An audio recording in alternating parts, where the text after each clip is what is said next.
Hello, greetings to you wherever you are watching me from, and I trust you are doing great. I welcome you back to my YouTube channel. As usual, my name is Oluwakemi Osege, and if you're here for the first time, I wholeheartedly welcome you to this channel. Anyway, so this is a continuation of my previous upload of the creation of my numbers cake using the number 30 as a case study. So, if you haven't watched the first part, please please check out the channel, watch the first part of this recording. There is a starting part where I prepared my cakes and carved into the numbers 3 and 0, and of course filled it with buttercream. And now this one is a continuation of that recording, or should I say upload, where this one is going to be concentrated on the trimming process and also the ganaching process. So as you can see now, I have now proceeded to trimming and my number 3. So the trimming process is simply the process of me getting rid of any bulges on the sides of my cake. So to ensure that the size of my cake is even and straight. And again, with that same process, I'm equally getting rid of any of most of the caramelized segment of my cake. That is not a problem if the caramelized segment is there, but whilst decorating, I tend to or like to trim off as best as I can the caramelized segments of my cake. So that's my number 3 finished carving. I have then now proceeded to the 0. The same process, straightening my size. I'm using my my medium-sized carving knife, cake carving knife, to do to undertake this process or execute this process. Just smoothing out the size of my cake. Now, are you subscribed to my YouTube channel?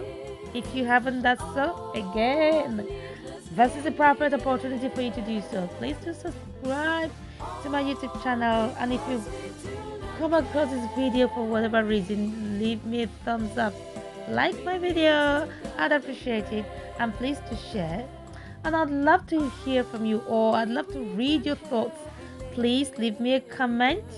Have you tried the numbers cake before, or have you purchased a numbers cake before? Do you know how the process how do you know what process it goes through to get to that numbers? Anyway, this is how I create my numbers cake, and I hope you do enjoy the video and every other video you watch on this channel. I've got a number of them actually. Please do take your time to watch. So again, proceeding with the process, carving off the bulges around my cakes, and that's my number 0 completed, and that's my perfect 3 and 0, well trimmed and ready for the next process or the next stage of the process. So now I've then proceeded to ganaching. I'm starting with a 0 using white chocolate ganache for this process. I am first of all coating lightly the so-called or so to speak, I'm crumb coating. Crumb coating is simply sealing in the crumbs. So using a very light quantity of icing, whatever icing of your choice, whatever you're using, it could be buttercream, it could be whipped cream. In this instance, I'm using white chocolate ganache to crumb coat. It is simply using a very light application of the icing. This time, in this instance, I am white chocolate ganache, applying it on my cake to seal in the crumbs. As you can see, in order to help me do that, I'm using two very, very, very lovely, important tools. These are my small offset spatula and of course my metal straight scraper. The small offset spatula allows me to get into the center of my 0 As you can see, it needs I focus on every aspect of my cake, so I get into that. So what the small offset spatula allows me to get into that, at least to um, get a near perfect end product. And that's my number zero concluded in terms of crumb coating.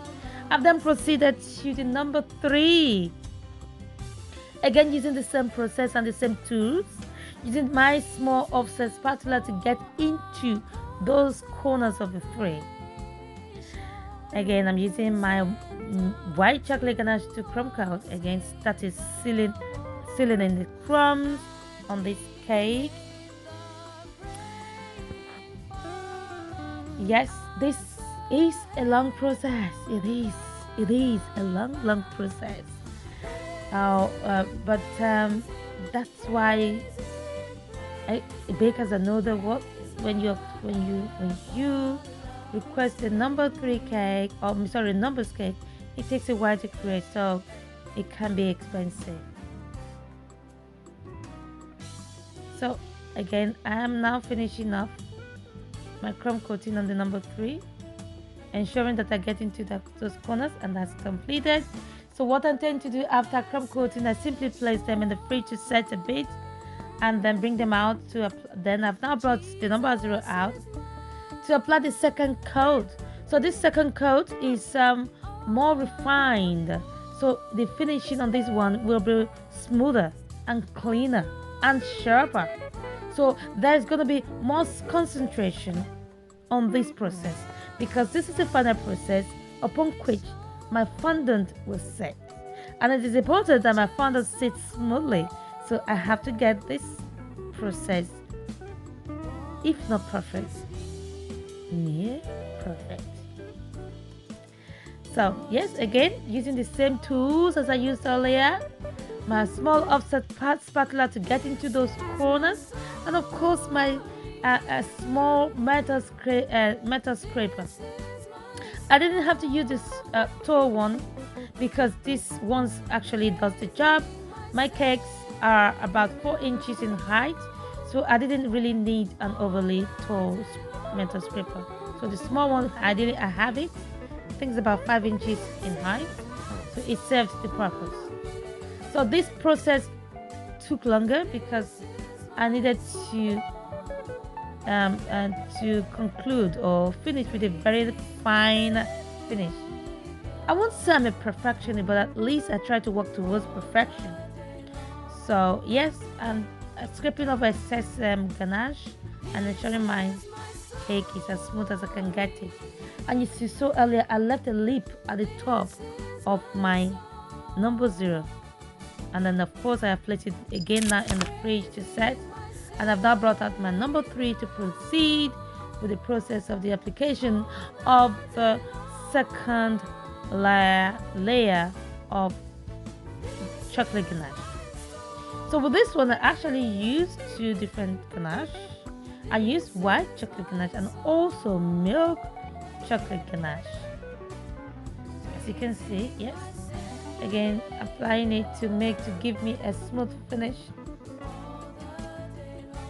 Getting into those corners using my small offset spatula, and of course my small metal scraper to scrape off the excess, and then at the same time giving me a smooth surface.